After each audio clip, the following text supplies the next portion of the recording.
অনেকদিন আগে একটা লাইট কিনে আনছিলাম, তো এটা হচ্ছে নষ্ট হয়ে গেছে। দেখতেছেন ভিতরে এটার মাদারবোর্ডটা হচ্ছে ভালো আছে, ঠিক আছে, কিন্তু ঘটনা হয়েছে ব্যাটারিটা ডাউন হয়ে গেছে। ব্যাটারিটার 13টা বেজে গেছে। ছোট্ট একটা ব্যাটারি, পলিমার ব্যাটারি, টোপ পড়ে গেছে ভিতরে। এই দেখেন টোপ পড়ে গেছে, ঠিক আছে।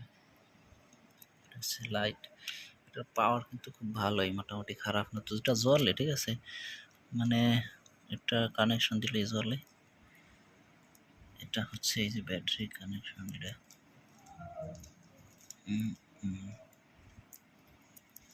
কালোটা দিয়ে তার এটার সাথে দিলে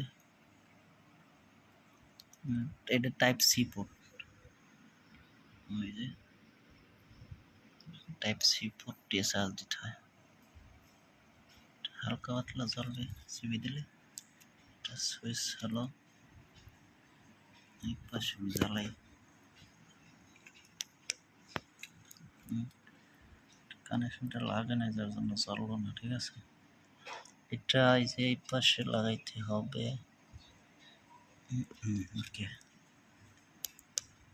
তাও চলে, সময় চললে চলে না, সম্ভবত চার্জ শেষ হয়ে গেছে। এটা একটু জ্বালা চললে আবার বন্ধ হয়ে গেছে, একটু জ্বালা চললেই বন্ধ হয়ে গেছে। না চলছে যে এই ছিল, আবার বন্ধ হয়ে গেছে, আবার চাপ লাগছে। চলছে, বুঝছেন কীভাবে চলে, চলে বন্ধ হয়ে যায় আবার ঠাস করে। সমস্যা এটা,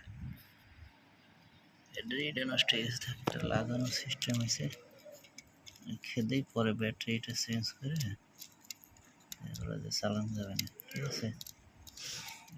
ঠিক, ব্যাটারি নষ্ট হয়ে গেছে, এভাবে লাগাইতে হয়। লেগে গেছে।